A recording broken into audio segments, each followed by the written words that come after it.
Saya lupa oke, saya sudah melakukan saya lupa ini apa ngerekam. Dan ini direkam ya, ini direkam dan nanti link rekamannya akan saya share jadi teman-teman bisa nonton lagi. Ya, untung tadi saya yang ngomong saya lupa ngerekam. Oke, Bu Ani, 5 menit. Bu Ani. Yes. Hang. Assalamualaikum. Waalaikumsalam Mbak Taya. Kita mau sesi ya, Mbak ya. Selamat pagi semuanya. Saya puasa juga buat teman-teman yang berpuasa ya. Mungkin saya harus ngomong dari terbuka hari ini dalam arti mesti jujur dan terbuka karena kita habis gelap terbitlah terang. Bicara kegelapan jadi saya mungkin bicara apa adanya ya. Memang gelap sekali waktu itu. Jadi kami menikah sudah usia 32 tahun. 85 jadi berapa? Hampir 33 tahun. Kami yang baru lebih kurang 2010 ke sini baru merasakan, bisa menikmati namanya pernikahan itu. Jadi dari awal sampai lebih kurang 25 tahun, pernikahan itu penuh dengan badai-badai yang tadinya kecil akhirnya jadi besar. Ya, di mana 10 tahun sebelum 25 tahun, ketika anak masih kecil-kecil menjelang ya pra-remaja juga, anak kami 3, suami menceburkan diri ke dunia malam, ya betul-betul lupa akan istri, lupa akan anak, ya semua uang dihabiskan untuk bersenang-senang, berfoya-foya dan bahkan untuk para wanitanya, ya wanitanya tidak terhitung banyaknya, ya. Jadi ketika saya dan suami kembali, nah ketika kami kembali membangun lagi di tahun 2010 bulan November, suami saya itu datang kepada saya mengundang saya makan. Padahal sudah hampir 10 tahun kami tidak berbicara satu sama lain, ya, dan merasa asing. Dia pulang keadaan mabuk dan kadang-kadang orang tua saya berkata, terutama adalah ibu saya harus menjaga diri saya dengan baik. Karena kalau tidak dalam keadaan mabuk, suami bisa melakukan hal-hal yang tidak kita duga, gitu. Lalu kemudian ketika dia mengundang makan malam pada waktu itu, saya juga heran, kaget gitu, karena sudah lama kan kami tidak berbicara, paling hanya kadang-kadang lewat anak, kadang-kadang lewat SMS, ya, WA. Lalu sampai satu hari dia berkata, waktu itu malam itu ketika kami makan malam di restoran di Kelapa Gading, ya, lalu dia duduk tadinya berhadapan, dia pindah ke samping saya, ya. Lalu dia berkata, "An, saya mau kita kembali membangun rumah tangga kita." Yang mana saya rasa sesuatu ya terkejut, tetapi sesuatu juga bertanya besar gitu. Lalu saya tanya, bagaimana dengan wanita-wanitamu? Ya, karena wanitanya banyak. Dia berkata apa? Ada 3 wanita dalam hidup saya. Saya baru tahu 3 tipe, dia bilang. 3 tipe wanita dalam hidup saya. Saya baru tahu di tengah-tengah dunia ini ada 3 tipe wanita ini, ya. Saya minta maaf kalau ini ya menyinggung, mungkin ada yang mendengar, ya. Yang pertama dia adalah wanita-wanita simpenan saya. Saya sudah putuskan satu persatu, dia bilang. Jadi yang simpenan itu maksudnya dibiayai, ya, lalu dikosin, di setiap bulan disetorin uang, ya, lalu kemudian ya dihidupilah gitu wanita-wanita itu. Lalu kemudian yang kedua dia berkata adalah wanita-wanita yang sambil lalu saja. Saya baru tahu ada di tengah-tengah dunia ini, ya, ada wanita sambil lalu saja. Oleh karena keinginan ya, untuk tidur, memuaskan diri dan sebagai kebutuhan dalam arti itu, akhirnya mereka melakukan tanpa berkata ada cinta atau ada relationship yang dalam, tidak ada ya, karena sebuah kebutuhan saja. Itu wanita sambil lalu, jadi nggak pakai uang ya. Lalu yang ketiga dia berkata adalah wanita bayaran. Jadi dia berkata dengan perubahan hati, dia bilang dia bisa tinggalkan itu semua. Ya. Malam itu hati saya nano-nano ya, makanan di depan saya, makanannya enak ya, karena makanan Jepang ya, itu makanan kesukaan saya ya. Tetapi iya, saya makan rasa karet karena nggak bisa dinikmati ya. Lalu kemudian saya terpaksa makan ya, tapi tidak habis. Dan akhirnya kami pulang, kami ke kamar kami masing-masing karena kami masih satu rumah ya. Jadi saya digantung, istri bukan, janda juga bukan ya. Jadi kalau ngobrol sama teman-teman berkata, kamu janda bukan ya. Siapa yang mau sama kamu? Kamu mumpung masih muda, cerai saja ya. Pikir-pikir benar juga ya, saya cerai lebih bagus ya. Ini nasihat betul-betul saya pikir waktu itu nasihat yang baik. Lalu kemudian saya ingin juga melakukan dalam arti bercerai ya, memproses cerai dan sebagainya. Tetapi sempat orang tuanya berkata kepada saya, memanggil saya, kamu jangan tinggalkan anak saya. Jadi saya waktu itu nggak tega dengan orang tua ya. Mereka sudah tua, saya hati ingin meninggalkan suami. Saya mau ngomongnya begini, sorry, aku akan tinggalin anakmu, gitu kan. Tapi yang keluar dari mulut karena rasa hormat dan tidak tega juga. Saya bilang, iya papa, iya mama, saya nggak akan tinggalkan dia. Jadi itu sekedar cerita. Akhirnya ya malam itu ya, saya menerima kembali suami saya dalam arti tapi tidak langsung karena bergumul kami pulang ke rumah tapi heran saya terbayang-bayang wajahnya aja. Ada apa di dalam hati saya? Makanya ada film bilang ada apa dengan cinta. Nah, Oke, saya tutup ya. Saya rasa pendahuluannya sudah ya. Mungkin baru cerita 5 menit aja mataku udah mau berkaca-kaca, mau nangis. Itu adalah cerita Sylvie, kayaknya kita very connected with that. Yes, I know. Makanya ketawa Sylvia paling ngakak sama dengan ketawanya Lovely. Ibu luar biasa. Dari gelap menuju ke terang. Perjalanan dari gelap ke terang itu enggak pernah mudah, ya kan? Cuman seringkali kita berkutat dengan kegelapan kita sehingga kita lupa bahwa ada terang yang menanti. Dalam kegelapan saya, Tuhan mengirimkan banyak orang dalam hidup saya untuk menemani saya keluar dari kegelapan. Orang-orang yang tahu saya dalam gelap, tapi sama sekali tidak melakukan penghakiman. Karena mereka yang dalam gelap dan kita beri penghakiman, mereka akan makin tenggelam dalam kegelapannya. Itulah kenapa sejak saya mengalami kegelapan itu tahun 2009 sampai tahun berapa ya, Teh? 2008. 2008 sampai tahun berapa ya? Udah mulai 2008 ya? 2008, Bu. Sampai 2012 ya, kira-kira 2012 itu saya mulai menuju kewarasan. Belum waras, sampai sekarang juga masih gila kan.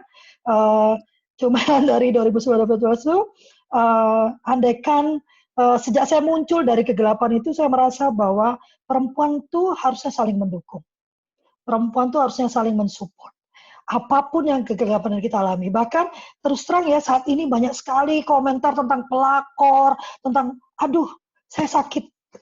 Bukan karena saya pernah disebut pelakor ya, tapi pelakor itu perempuan juga gitu loh. Ini perempuan juga. Ya kan Bu Ani ya? Yang 3 perempuan Ibu sebutkan itu, coba kita tarik lagi. Ada sesuatu yang hilang dari mereka, yang membuat mereka menjadi 3 itu.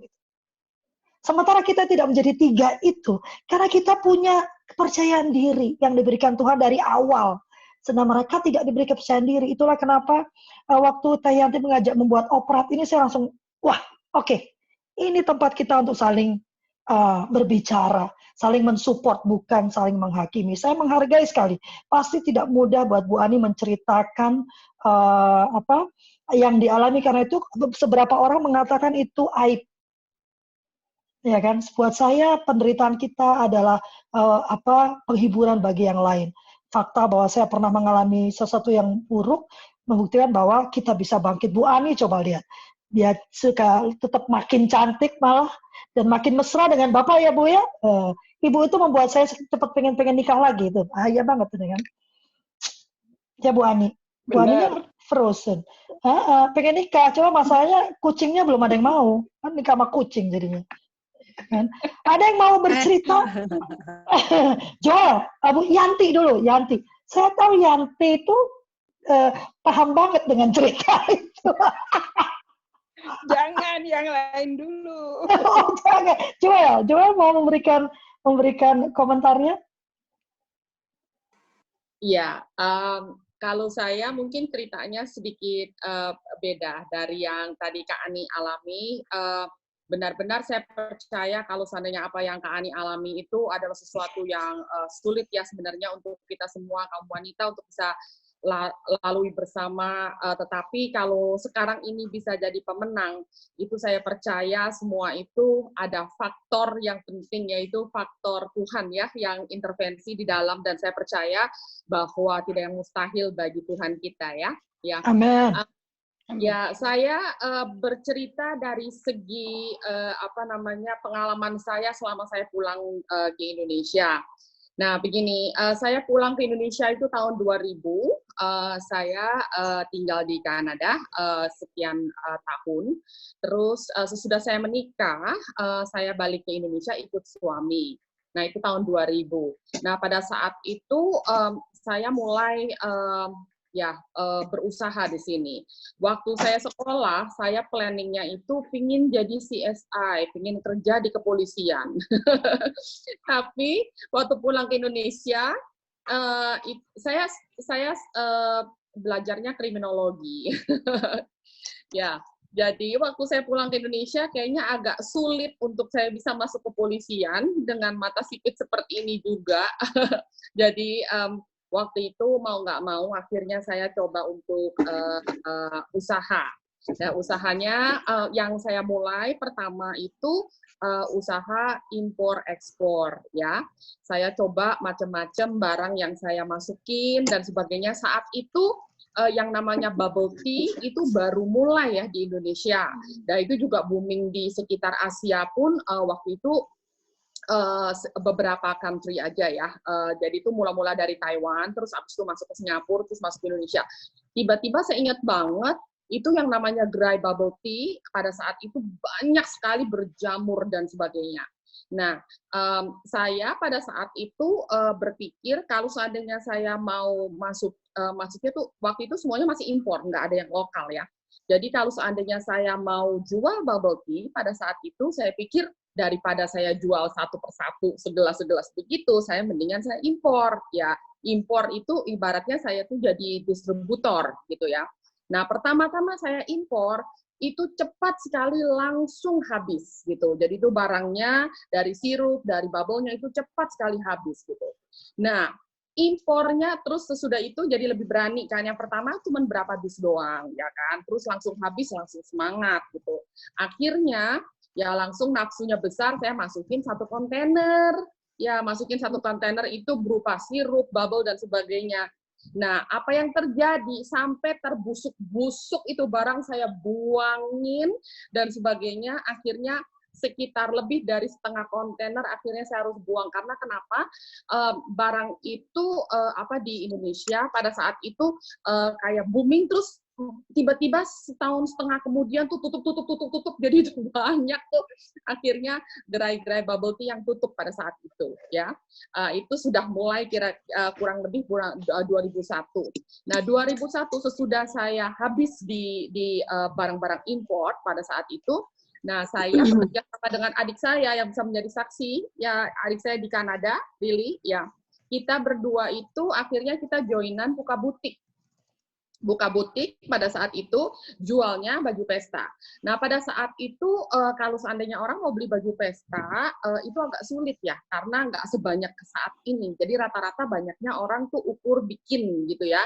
Nah, kebetulan kami tahu tempat yang kita bisa beli, akhirnya kita import. Jadi kita tuh buka toko baju pesta di Taman Anggrek pada saat itu. Nah, dalam 1 tahun pertama itu untung luar biasa, dan akhirnya juga kita lebih berani lah gitu ya. Seperti yang tadi saya katakan ya, biasanya kalau perempuan-perempuan nekat seperti kami itu nafsunya gede juga, jadi itu nggak lihat sesuatu yang kecil, terus sesudah itu ada peluang, akhirnya kita mau menginjak sesuatu yang lebih besar tanpa berpikir, karena kita kebanyakan itu wanita tidak berpikir dengan otak tetapi dari hati, ya kan? Ya, jadi itu waktu itu akhirnya jadi itu banyak yang orang beli baju pesta di tempat kami, itu mereka yang punya hajatan ya, yang punya pesta, yang punya hajatan. Nah, mereka bilang begini, Ci, sayang banget ya, di sini cuma baju pesta, kok nggak ada baju pengantin ya? Seperti itu. Ya, terus katanya kalau seandainya ada baju pengantin, nanti kalau seandainya anak saya married dan sebagainya, saya pasti ke tempat kamu deh. Gitu. Kayak sekarang aja tuh ya, jarang sekali ada baju pesta seperti itu di tempat kamu tuh, pilihannya banyak dan sebagainya. Nah, again, saya tergodalah seperti itu. Dan akhirnya itu membuat saya bangkrut habis. Jadi itu cerita awalnya ya. Nanti cerita sambungannya kita sambung lagi. Oke? Ya. Tadi sebalik lagi ke topik awal kan, bahwa kegelapan manusia perempuan itu macam-macam. Tidak hanya bicara tentang hubungan. Mungkin orang lihat, Joel sama suaminya kelihatan harmonis banget ya, bahagia banget ya, saling mencintai. Tapi gelap yang dialami Joel ada. Tapi Joel ini memang teman saya yang, kalau saya ini sangat berhati-hati. Saya ini orang yang maunya aman-aman aja, ya kan? Jadi kita tuh kayak berjenjang teh. Teteh itu lebih aman lagi dia kalau mau ambil kegiatan tuh ya aman banget ya. Ngitungnya panjang banget, ya kan? Lovely kalau buat teteh itu lebih serampangan katanya. Lovely maunya cepet gitu kan. Ada yang lebih lagi teh. Nih si Joel nih. Kalau Joel maunya jalan dulu Lovely. Nanti lihat nanti gitu kan. Jadi Yanti, Lovely, Joel itu gitu urutannya. Yanti, Lovely, Joel gitu. Dia lebih nekat lagi si Joel ya. Tapi justru Joel itu menyeimbangkan saya dari ketakutan, saya jadi berani melangkah. Kenapa kita sekarang berangkat online juga dari desakan Joel. Udahlah Lovely, jangan usah lama-lama nunggu, ayo. Ada lagi yang mau cerita? Saya masih mau memberi penghargaan lagi sama Ibu ya, dari Ibu berkali-kali harus bangkit. Bu Ani, terima kasih banyak. Saya juga punya pengalaman yang sama, tapi tidak dengan satu orang. Kayaknya yang bodoh, yang bodoh siapa?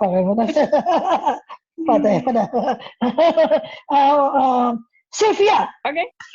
Sylvia mau cerita? Tunggu dulu. Sylvia mau cerita? Hah? Lovely. Yes. Janjinya semuanya kan bercerita dulu 2 menit ya? 2 menit, benar. Semua orang menceritakan kisahnya 2 menit. Iya, tapi kan biasa. Tunggu, Mbak Maharani mau pamit nih. Kenapa ini? Oh iya. Oke, ada urusan dulu. Mbak Maharani boleh nggak cerita 2 menit ya? Mbak Maharani dulu ya. Cerita 2 menit aja. Muda ya, mumpung masih muda ya, segar. Iya. Ayo. Aduh, saya apa ya? Saya bingung kalau disuruh cerita, soalnya ceritanya galau. Kegalauannya. Ini bukan tipe nggak apa-apa. Cewek-cewek yang suka galau, tapi mungkin kalau misalnya mau berbagi cerita dari masa kegelapan sampai ke masa terang ya, mungkin berapa tahun yang lalu ya, 2 tahun yang lalu awal-awal saya bangun rumah tiara, nggak apa ya Bu ya? Nggak apa-apa, semua cerita. Kita buka-bukaan kok, buka-bukaan. Jadi sebenarnya saya tuh ngebangun rumah tiara pertama kali, itu namanya rumah tiara kan. Jadi namanya waktu itu High Center, dan kita tuh ada 4 orang ownernya. Tapi di tengah-tengah perjalanan, di tengah-tengah perjalanan, ya ada biasa lah ya, clash kan, gitu kan, ada masalah gitu kan di internal kita berempat. Ya akhirnya ngebikin kita tuh jadi kayak jauh-jauhan gitu kan, ya. Terus akhirnya nggak bersatu untuk membangun lembaga yang udah kita bangun dari awal sendiri gitu kan. Jadi sempat beberapa bulan tuh kita kayak males datang ke center gitu-gitu, terus kayak nggak ngerti harus ngapain, kayak nggak ada arahan gitu lah. Itu mungkin ya kegelapan kali ya. Itu kegelapan yang paling gelap buat saya. Terus habis itu karena saya nggak tahu kenapa teman saya tiba-tiba jadi berubah, kenapa tiba-tiba kok kita nggak satu visi lagi gitu kan ya. Bahkan sampai sekarang pun gitu, ketika memang ditanya gimana, orangnya masih menghindar gitu. Jadi dulu padahal tuh kita dekat banget gitu, tapi sekarang kayak ada jarak, jadi ya udahlah ya kita aja gitu kan. Nah terus habis itu dan alhamdulillahnya gitu kan ya, itu kan dari 4 owner, 3 owner akhirnya tuh kita waktu itu ngadain rapat. Saya masih ingat banget waktu itu di rapat di salah satu supermarket, tempat ngobrol-ngobrolnya gitu lah ya ceritanya gitu kan. Dan kita di sana main jujur-jujuran, langsung to the point, langsung nanya, oke, kita kayaknya udah di ambang terakhir nih gitu, kita nggak ngerti harus ngapain lagi. Ternyata satu teman kita yang memang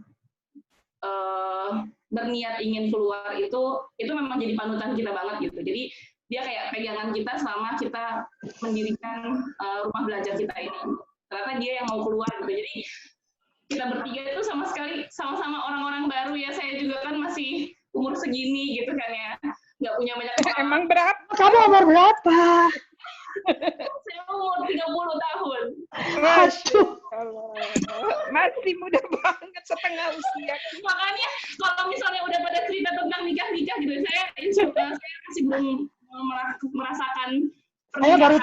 Saya baru 32 kok. Saya juga belum menikah loh. Tapi waktu itu kan jadi pertama rumah tiara itu bukan umur 30 ya, jadi lebih muda lagi. Jadi mungkin waktu itu saya juga masih agak-agak alay gitu. Tapi keren ya Rani gabung di sini. Makasih kalau Pria sudah mengajak. Makanya saya juga happy banget gitu bisa ketemu sama wanita terbuka. Lanjutin ya cerita dulu. Rani nih hebat loh. Ketemu. Kita duduk. Silakan Rani. Udah. Jadi kita duduk satu lingkaran meja gitu kan ya. Terus kita bertiga, sisanya kita bertiga gitu kan ya. Kita ngobrol, ungkapin semuanya gitu kan ya. Kita bilang, oke, kita mau lanjut apa enggak nih gitu. Dengan kemampuan kita yang seperti ini, dengan pengalaman kita yang masih sedikit gitu kan ya. Mau lanjut apa enggak gitu. Dan waktu itu saya kepikiran, saya itu bukan tipe orang yang suka memang mengakhiri sesuatu gitu. Jadi kita dan saya masih ada kesempatan dan saya masih ada kekuatan untuk bisa terusin, why not gitu. Apapun yang terjadi di depannya, ya udah bismillah aja gitu kan. Ya selain aja sama takdir kemana akan berjalan gitu. Jadi akhirnya saya bilang waktu itu, oke, aku masih mau terusin ini. Kalaupun misalnya kalian berdua juga enggak pun, saya mungkin insya Allah akan terusin ini gitu. Jadi aku bilang kayak gitu sama teman-teman yang duduk bareng gitu kan ya. Terus aku bilang apapun yang terjadi ya terserah gitu kan, biarin aja, nanti kita lihat aja hasilnya kayak apa gitu. Dan ternyata alhamdulillahnya 2 orang teman saya itu komitmen gitu, yang sama-sama memang pengen lanjut gitu, walaupun kita mungkin mulainya dari yang tadinya kita ada uang ya, spare uang berapa gitu kan untuk memulai usaha, tapi sekarang udah nggak ada minus gitu kan, karena emang untuk nutupin kerugian selama setahun waktu itu. Jadi ya gitulah gitu. Jadi secara ekonomi, secara pengalaman dan secara ilmu dan lain sebagainya itu semua kita nol gitu. Tapi ketika kita bikin keputusan itu bertiga, kita bilang ayo kita mulai lagi dari awal, ayo kita bangun ini dari awal, dan kita komitmen, ya udah akhirnya alhamdulillah sampai sekarang Rumah Tiara berjalan. Begitu ceritanya. Dan berbagai masalah, ya namanya juga rumah belajar pasti kan banyak masalah gitu kan ya. Tapi ya itu dia, selama aku yakin insya Allah apapun yang terjadi kondisinya, kita bertiga secara ownernya itu udah kuat, walaupun kita mau kondisi apapun juga kita tetap jalan. Ya udah, mau zero cash ya udah lanjutin aja, pokoknya kita jalan terus aja gitu untuk ngerunning semua program-program belajar untuk anak-anaknya. Seperti itu. Saya yang sudah tidak muda ini jadi malu. Jadi inspirasi buat semuanya. Determinasinya Kalau luar semangat. biasa. Iya, determinasinya luar biasa. Saya bikin kultur Semangat. metamorfosa aja maju mundur, maju mundur. Eh, Hei, kaget Bu. dan jangan lupa masa-masa itu tuh bisa berulang kali loh. Oh iya. Jadi Rani itu akan menempa kamu untuk lebih kuat lagi nanti. Karena nanti goyangannya lebih besar lagi. Iya. Lebih besar Iya. lagi. Makin tinggi, Selama makin. kita Iya. Iya, benar. Ya. Benar. Hari ini saya dapat bukan hari ini ya, kemarin saya dapat pencerahan yang luar biasa. Karena Allah menuntun saya ternyata untuk kembali ke akta pendirian awal Kerlip lagi. Jadi semua inisiatif untuk mengajak yang lain itu terpaksa harus disingkirkan karena tidak bisa diverifikasi atau validasi kalau tidak kembali ke akta pendirian. Saya diingatkan untuk ternyata memang punya semangat awal seperti yang Rani tunjukkan itu penting. Dan 3 orang teman Rani berteman ini sebagai pendiri ini memang harus saling meneguhkan dan menguatkan, dan saya pikir saya bisa ikut membantu ya untuk Rani. Silakan kalau ada masa-masa lagi goyangan yang lebih besar, ayo berbagi lagi karena memang nanti kembalinya ke yang 3 orang lagi. Iya. Semangat. Kayak aku kan, balik-balik sama Kerlip lagi. Kerja sama Kerlip lagi. Siapa nih yang mau cerita berikutnya? Wah, luar biasa. Siap. Terima kasih Mbak Rani. Nanti akan aku bagi link ceritanya. Ya, salam buat anak-anak ya. Mbak Rani ini dia fokusnya di ABK, di anak berkebutuhan khusus. Ya, aku ketemu beliau cuma sekali dan itu di Bandara Udara Halim. Wah, pokoknya pertemuannya hanya di Bandara Udara. Iya, seru. Ada Bu En. Bu En, nanti ini semua bercerita ya. Jangan terus tiba-tiba terus, aduh maaf ya saya ada acara, saya mau ini dulu. Kayaknya Bu En banyak ceritanya tuh. Guru SMK itu wah luar biasa. Ayo Bu cerita Bu. Silakan menceritakan pengalamannya. Terima kasih Bu Lovely, salam kenal ya dari saya. Saya udah 2 kali mengikuti. Saya ingin dari Bu Lovely, dari Bu Yanti yang saya sudah kenal ya, orang-orang hebat, penulis, apalagi saya kagum dengan dan juga ada Bu Maharani yang berbuat sesuatu untuk anak-anak ABK luar biasa. Keren ya, masih muda ya. Luar biasa. Kegelapan yang pernah saya alami, terima kasih ya atas kesempatannya. Saya mencoba untuk bercerita. Saya juga pernah mengalami, yaitu ketika anak saya yang kedua itu lahir tidak ketahuan ada ABK-nya. Jadi umur 1,5 tahun gitu ya. Dia sakit di radang paru-paru dan kemudian dokter menyatakan bahwa dia Down syndrome. Nah dari situ saya merasa timpaan saya, kepala saya seperti di ambruk lah gitu ya. Saya nggak tahu apa itu Down syndrome, lalu saya mencari-cari dan lain sebagainya, dan akhirnya saya melewati tahap demi tahap, dan saya mulai anak saya tuh belajarkan bersosialisasi dari sejak 3,5 tahun.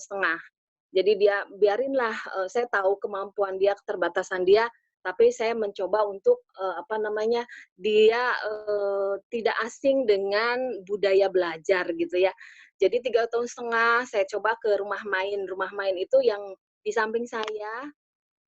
Jadi saya titipkan di sana selama 2 tahun, kemudian saat dia harus ke sekolah, saya mencoba mencari-cari sekolah yang bisa menerima dia, yaitu sekolah inklusif. Nah, beberapa sekolah inklusif ternyata tantangannya adalah ada sekolah inklusif yang sudah mungkin Bu Yanti hafal, Mutiara Bunda ya. Iya. Di situ saya juga tahu loh Mutiara Bunda, Bandung kan ya. Ternyata kita ikut mendirikan. Iya, waiting list-nya sudah banyak. tidak bisa menerima lagi, kemudian biayanya juga menurut saya itu satu gaji saya harus habiskan untuk anak saya.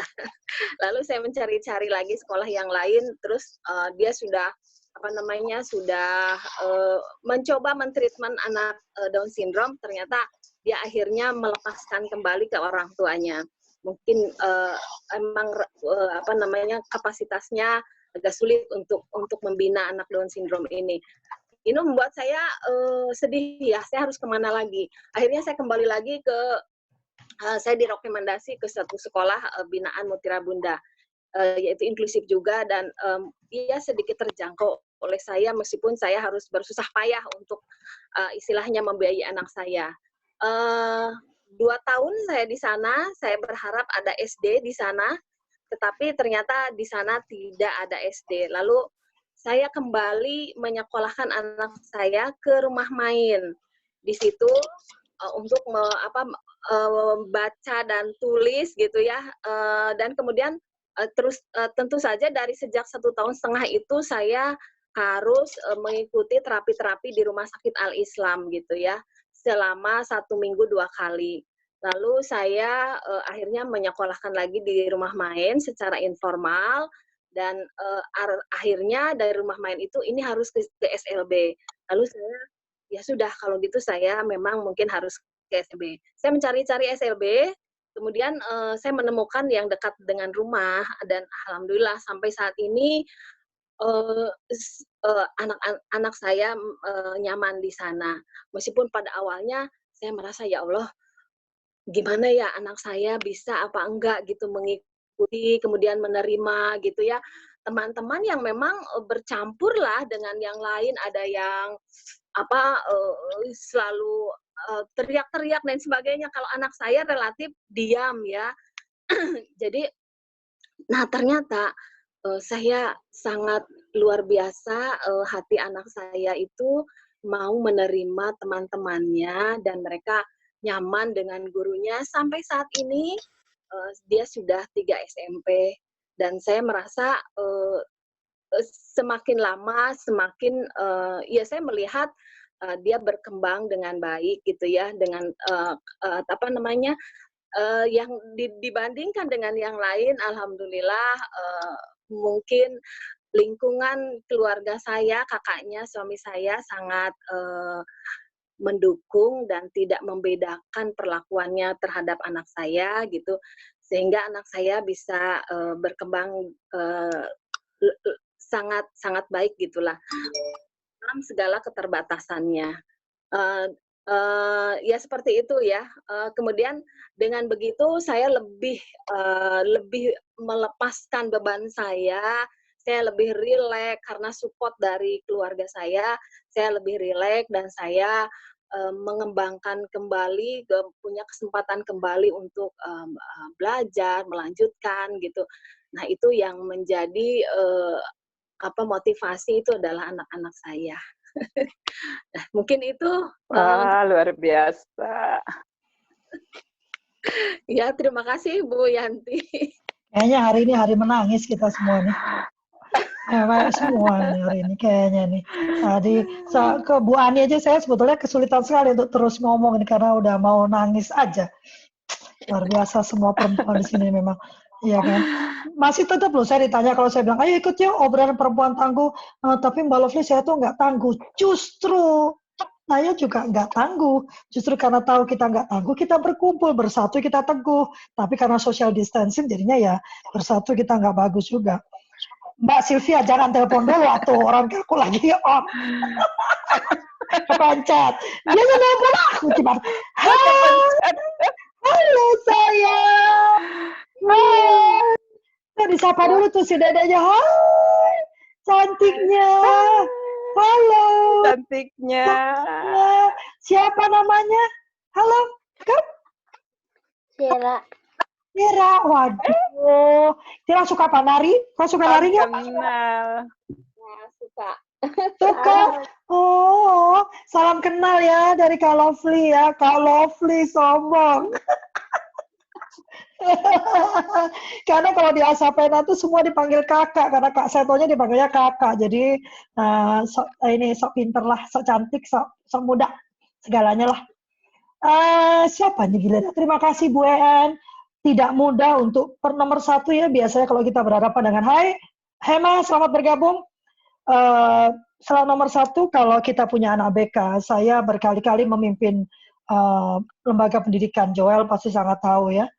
Yang berat adalah untuk orang tua mengakui bahwa anaknya berkebutuhan khusus.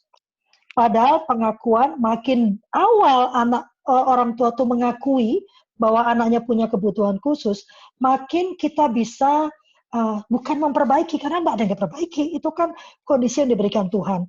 Tapi makin kita bisa memahami apa yang bisa kita bantu supaya dia bisa hidup dengan sebesar potensi yang Tuhan mau. Karena saya percaya bagaimanapun orang itu bentuknya, kondisinya, ada tugas besar yang Tuhan berikan di dalam hidupnya. Karena kalau orang lihatnya kan kalau udah ABK, aduh ini mah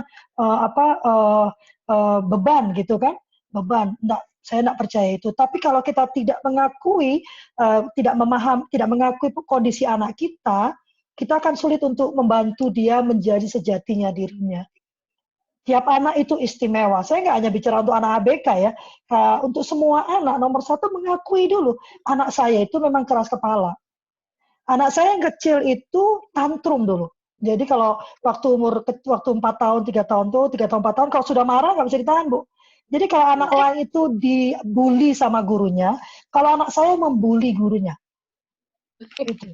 Iya, padahal anaknya kecil, tapi kalau sudah ngamuk itu hanya saya yang bisa menenangkan.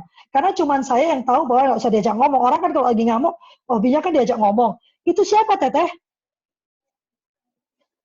Nggak ada. Oh, enggak sih, Teteh mengelus-ngelus apa itu? Aku kan kalau ada yang dilus-lus langsung gimana gitu kan. Oh, kucing! Aduh, kucing! Tapi waktu sehari memahami bahwa anak saya itu tantrum, saya melakukan tindakan-tindakan yang saya pikir akan bisa meredakan tantrumnya. Kebayang kalau saya nggak mau ngaku, enggak, anak saya baik-baik saja, dan tidak saya ajari dia untuk nomor 1 menghindari dulu kondisi-kondisi yang membuat dia marah, nomor 2 lalu menghadapi marahnya. Ya kan? Hari ini dia sudah 19 tahun, jadi dia sudah sangat bisa mengendalikan emosinya. Walaupun kalau orang yang tidak mengenal dia, kadang-kadang masih kesel karena anak kok cepat marah. Padahal buat saya itu dia sudah mengalami perkembangan yang luar biasa. Kita yang paling tahu bagaimana anak kita. Tapi parah lagi kalau kita pura-pura nggak tahu bagaimana anak kita. 2 jempol. Ayo kita angkat 2 jempol untuk Ibu En. Ayo dong, semuanya angkat 2 jempol untuk Ibu En dong. Luar Cuma biasa. bisa 1, ini megang HP. Oh iya. 1 mewakili 1 juta. Kirain kau megang kucing.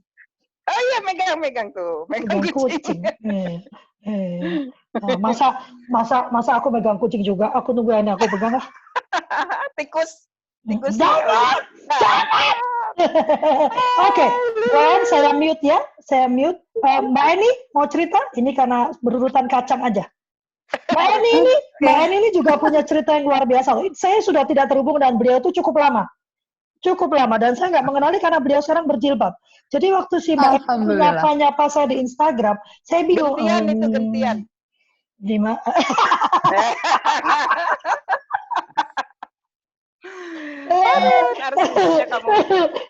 Dulu saya yang berjilbab, sekarang Mbak Eni yang berjilbab. Itu maksudnya ganti-gantian. Mbak Eni ini muncul dan dia punya cerita yang luar biasa. Mau cerita yang itu boleh, cerita yang masalah lainnya juga boleh. Silakan Mbak Eni. Oke, terima kasih semuanya. Saya dikasih kesempatan untuk sharing perasaan sebenarnya sih. Kayak ceritanya Bu An, 32 tahun rumah tangga. Karena saya aman, tentram, pokoknya di comfort zone. Terus tiba-tiba terjadilah sesuatu, saya harus keluar, dan itu setelah 32 tahun rumah tangga ya, aman-aman tentram itu. Terus saya harus menghadapi kenyataan bahwa kami harus pisah. Dan bersamaan dengan itu, saya sedang mengalami gejolak batin juga, kepingin. Entah kenapa, saya kepingin waktu itu terakhir saya pergi conference internasional tentang sanitasi. saya bersama dengan dari negara-negara multi agama, terus multicultural. Terus waktu saya mau sholat duha, kan conference sudah mulai, sampai saya terpanggil biasa sholat duha ya. Saya ke tempat sholat duha, saya lihat banyak teman-teman yang dari negara Islam sama-sama gitu loh. Saya lihat enaknya ya mereka aman pakai cover gitu ya, pakai jilbab. Kok saya takut karena ada bos saya, Bun. Saya sebutkan nggak ya? Bu, jangan ya. Ada bos saya perempuan, mendampingi, dia melarang memang di kantor itu tidak boleh pakai yang simbol agama. Jadi saya hanya pakai sebagai pasmina aja. Terus saya pulang dari sana bergejolak lagi. Bu Nani beliau sudah berangkat duluan pulang. Saya masih 3 hari atau 4 hari lagi di Malaka. Saya pulang, saya ngomong sama teman-teman, gue mau pakai Kenapa Mbak? Gue mau pakai. Ya udah pakai. Sampai ke kantor saya pakai terus selama 1 bulan. Beliau kan langsung ke Amerika, ke Belanda kan. Tiba-tiba sehari sebelum dia pulang dia telepon ke saya, lo besok ke kantor saya langsung ya, ke ruangan saya ya. Oh iya Bu. Udah feeling nih, pasti ada sesuatu nih. Belum masuk, baru masuk ke ruangannya. Pagi Ibu, selamat datang. Tanpa menengok ke saya, dia hanya memandang ke laptop. Saya di depan tuh dicuekin aja. Dia bilang gini, lo tahu kan peraturan kantor ya? Lo ngerti gimana cara? Tinggal lo ambil aja risikonya gimana. Oke Bu, lo bilang gitu. Terus ada 2. Lo boleh mau pakai cadar pun boleh, tapi lo di luar kantor. Tapi kalau lo masuk ke kantor, lo harus lepas semua simbol-simbol agama. Atau lo tetap di sini, lepas semua. Tanpa ini aku jawab, oke Bu, saya ambil, saya pakai, saya mundur, saya volunteer. Itu setelah 16 tahun saya membangun lembaga itu sama-sama dengan beliau. Setelah berkembang sudah nationwide gitu ya. Saya langsung ambil, nggak pikir lagi. Terus pulang, saya pikir, yakin Tuhan, semua rezeki dari Tuhan, ya, bukan dari kantor. Hanya melalui kantor, tapi dari Tuhan. Keyakinan kita paling utama. Oke, saya ambil. Itu saat itu berbarengan dengan kasus rumah tangga saya. Saat itu berbarengan dengan kasus pekerjaan saya, yang selama ini saya bekerja itu saya anggap sebagai hobi, karena saya nggak terlalu memikirkan tentang salary segala macam. Tapi begitu kejadian, saya harus sendiri, mesin pesawatnya tinggal 1, dan tiba-tiba dapat hantaman lagi dari kantor. Saya tetap yakin. 3 bulan saya terpuruk. Anak-anak saya menguatkan. Anak saya 2 orang. Yang satu sudah mandiri, sudah berdiri sendiri. Dua-duanya sudah mandiri, tapi yang satu sudah di rumah sendiri. Yang paling kecil ada di tempat tinggalnya, di apartemennya, dekat kantornya. Jadi dia pulang hanya weekend aja menemani saya. Jadi saya sendiri di rumah. Terus tiba-tiba anak saya bilang, Ibu, mulai hari ini, mulai detik ini, karena lagi tentang Bapak. Dia sudah bahagia. Kita harus bahagia. Kita nggak usah pikirin lagi. Kita nggak usah sentuh-sentuh lagi nama Bapak. Setelah 3 bulan. Terus, oh iya ya. Begitu anak saya ngomong kayak gitu, hati saya juga tenang karena saya lihat muka anak-anak saya mulai tenang. Kita kan sebagai orang tua kalau terjadi apa-apa dengan anak kan membatin kan. Walaupun mereka bilang nggak apa-apa, tapi perasaan mereka gundah juga kan kita kan pasti ikut kan terasa. Nah begitu anak-anak sudah ngomong gitu, saya lihat kok mukanya tenang dan saya juga tenang. 3 bulan masih ada simpanan kita, masih ada saving money saya, karena saya tinggal hidup sendiri kan. Terus anak-anak udah mandiri semua. Tiba-tiba dapat telepon dari kantor, dari Kementerian Kelautan, KKP, Ibu Susi waktu itu. Terus bilang, telepon, Mbak, gue mau bikin renovasi nih Mbak. Toilet di gedung di tower, 5 tower. 2 lantai tiap tower. Oke, tapi saya nggak di lembaga itu lagi. Gue nggak mau tahu Mbak lembaganya, gue taunya Mbak ini. Alhamdulillah, bener nih, bener. Tapi nanti gimana nih badan hukumnya, nggak apa-apa nanti kita atur Mbak. Oke, alhamdulillah itu saya percaya bahwa semua itu kekuatan dari Tuhan, dari Allah ya. Saya ambil, saya garap, saya kerjain dan alhamdulillah selesai. Terus lupalah dengan semua sakit-sakit kemarin itu. Saya tetap pakai, terus tiba-tiba berlanjut lagi ada temen, ini ada rumah sakit, mau bikin untuk ipalnya nih, untuk ini, oke, berangkat lagi ke Jawa, begitu sampai dengan akhir 2018, terus udah selesai proyek semua, hati juga udah mulai tentram, saya mau mulai lagi cari proyek lain, ada teman satu yang punya dia punya bisnis MLM ya, kalau nggak salah namanya, Shannon Lipstick ya. Bantu aku dong, kita mau launching. Oke, setelah saya ini, oke, bagus nih, ini saya bantu lah. Pergi salah satu ke satu kota. Terus saya dapat kabar bahwa papa sakit. Orang tua saya tinggal papa sendiri kan, udah usia 88 waktu itu, 89. Papa sakit, saya datang ke Bengkulu, saya lihat papa harus dirawat, masukin rumah sakit di Bengkulu, terus saya ngomong sama adik saya yang di Jakarta, semua anak-anak di Jakarta, gimana nih papa kita bawa ke Jakarta. Jadi selama 1 tahun, sepanjang 2019, saya menghandle papa. Nah, tahun 2020 ini saya kembali ke sini karena saya mau siap-siap untuk berangkat haji, manasik, tiba-tiba ada corona, jadi stay at home. Nah, dari kejadian itu semua ya, saya harus sendiri, saya harus keluar dari yang pekerjaan yang konvensional yang 9 to 5 ya, itu ada hikmahnya. Hikmahnya, saya bisa merawat papa saya dengan tanpa ada halangan, tanpa ada hambatan gitu loh.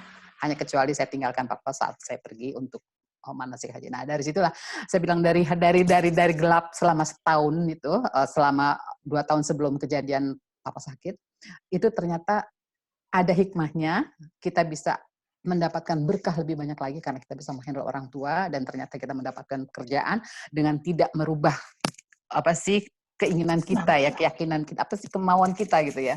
Nah, itu dari situ saya bisa ambil. Dan sekarang tiba-tiba saya ketemu lagi sama Tante Lovely. Setelah sekian tahun menghilang dan tidak ada kontak karena beda dunia. Beda dunia sekarang. Tapi akhirnya bisa disatukan lagi karena pendidikan sanitasi kan itu bisa disatukan lagi gitu kan ya, perempuan lagi kan. Nah, akhirnya saya bikin lembaga sendiri sejak 2019 itu perempuan peduli sanitasi. Jadi memang tentang sanitasi itu sebenarnya nggak usah susah-susah. Ibu-ibu aja diberdayakan. Sampah domestik itu kan paling banyak daripada sampah yang pabrik. Ya. Mereka lebih ngerti, lebih takut kalau diperiksa sama KLH. Tapi kalau domestik, ibu-ibu harusnya ibu yang diberdayakan. Kalau ibu-ibu udah oke, PHBS jalan, ibu-ibu juga udah aware dengan sampah mulai dari awalnya harus sudah mulai dipilah dan gimana cara menanganinya, aman sebenarnya. Nggak perlu pakai conference, nggak perlu pakai seminar-seminar internasional. Pakai Zoom aja udah bisa kok sebenarnya. Jadi ide nih bikin konferensi perempuan pakai Zoom. Terima kasih Mbak Eni. Tadinya nggak nge saya kalau udah berhubungan dengan Mbak Eni. Mbak Eni tuh komen terus di IG kan, di Instagram ya. Nggak pernah dicuekin, nggak pernah dicuekin ya. Nggak pernah dicolek. Karena nggak nge siapa ini ya perempuan sanitasi itu. Saya dia nyapa, Lovely, ini Mbak Eni. Allah. karena aku di IG aku pakai nama Eni udah banyak banget, nggak boleh, akhirnya aku pasang Inga Eni. Jadi Inga Eni tapi sebenarnya Eni Rawati kan, Inga Eni jadi kan. Iya, terus baru terus ngomong masih juga dicuekin. Iya. Nggak, akhirnya Mbak Lovely ini Eni di toilet Ati. Ya ampun Mbak. Kirain ya, tapi aku senang sekarang aku ketemu baru lagi dengan ibu-ibu yang ada di sini operate, asik juga nih. Seru juga. Jadi semangat lagi nih mau membina ini perempuan pedulinya nih. Iya. Kalau menurut saya semua permasalahan itu bisa diselesaikan dengan perempuan. Kalau menurut saya, mau pendidikan, mau apapun itu sebetulnya kuncinya di perempuan. Benar nggak sih? Ujung tombak perempuan. Betul. Ibu kandung peradaban. Agent of change itu sebenarnya perempuan. Yang paling kecil itu keluarga kalau kita mau nah, agent of change itu ya perempuan sebenarnya.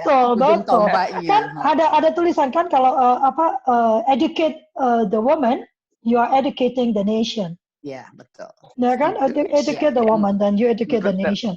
Benar. Ribet-ribet amat kalau kan tiap kali parenting juga sebetulnya kan ini kan sebetulnya kenapa operate berada juga kita ini kan sekarang yang punya suami ya. Oh, yang punya suami. Ya kan? Udah enggak, gua juga. Udah lewat. 2017 udah lewat. Aku nanya, kalau ditanya aku ngomongnya udah janda bersertifikat gua mah. Ada bersertifikat. Ada bersertifikat. Jadi ngaco ngomong.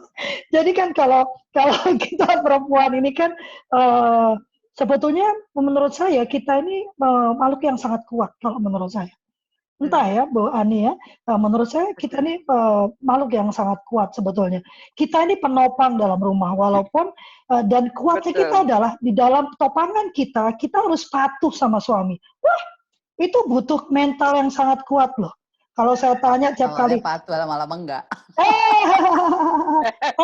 Saya sih tetap patuh karena sudah nggak mau patuh jadi saya ini agak saya sentil keluar itu yang bapaknya. Maaf ya, sudah expired. Ya enggak, sebenarnya benar. Aku setuju perempuan itu adalah agen perubahan dan dunia operat ini kan pendidikan. Ya. Betul. Melalui pendidikan itu bisa berubah semuanya. Betul. Ujung tombaknya itu perempuan gitu loh. Saya mau tegaskan ya, yang berhasil melalui prahara rumah tangga dan mempertahankan rumah tangganya, puji Tuhan. yang tidak berhasil melewati para rumah tangga dan terpisah dari puji Tuhan. Ya kan?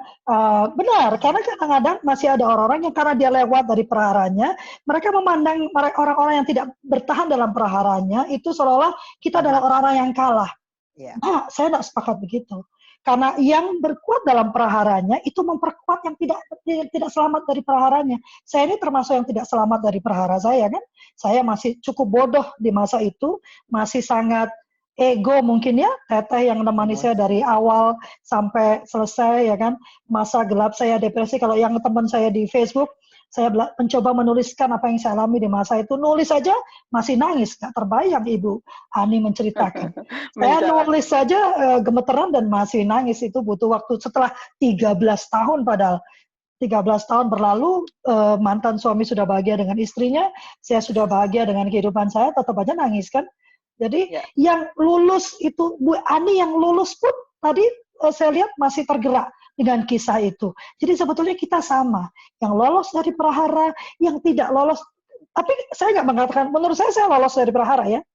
Saya lolos juga dari prahara dengan output yang berbeda. Kita semua adalah pemenang, bagaimanapun bentuknya. Terlepas dari apa, karena saya percaya agama punya perintah, tapi dia juga punya kasih yang melingkupi kita semua.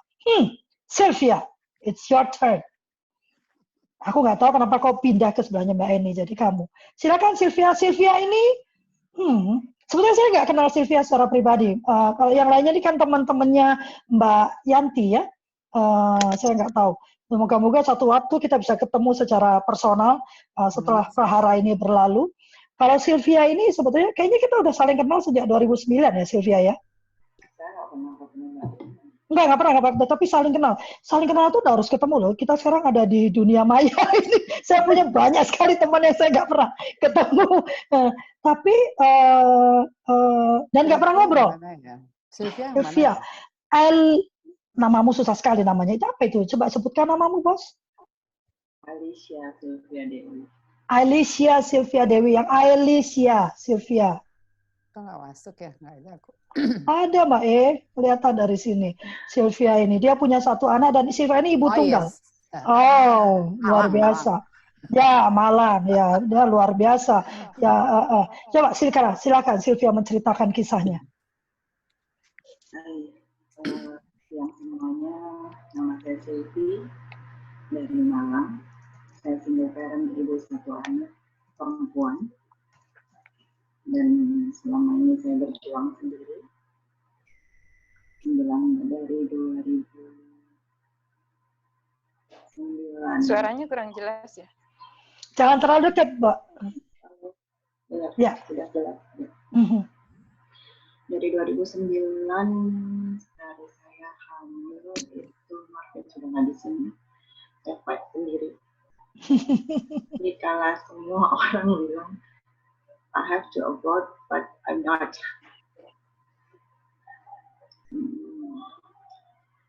Saya waktu itu berada di Jakarta. Saya posisi di Jakarta. Orang tua saya juga nggak tahu saya lagi hamil.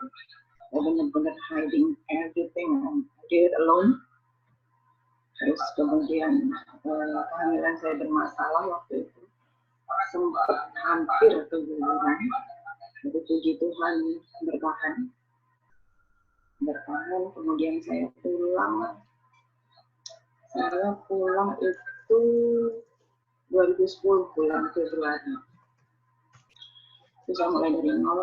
Saya tinggalin semua pekerjaan saya di Jakarta yang sebenarnya dalam notabene sudah posisi sudah lumayan.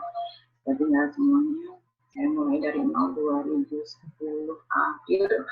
Ada perusahaan hire saya dengan kondisi yang terpaksa saya tinggal anak saya, jadi saya udah nggak menyusui lagi, sakit memang. 9 tahun saya bertahan di perusahaan tersebut hanya untuk anak saya. Lalu bulan Februari saya di PHK tanpa sama apapun dan saya fight sama sekali. Masuk di Oriflame. Saya berjuang untuk orang-orang yang selalu tahu ibu tangguh yang berjuang keluarga. berjuang untuk keluarga. Dan itu saya lakukan sampai sekarang. Bukan karena memang profit oriented, saya tahu duitnya nggak terlalu ada, tapi itu bukan itu yang saya cari adalah waktu untuk anak saya yang sudah berjuang 9 tahun, dan saya pulang waktu itu posisinya apa saya meninggal bulan Juni, dan Desember kemarin adik saya juga. Tapi saya bersyukur banget anak saya bekerja sama saya, dan itu nggak bisa dinilai dengan apapun.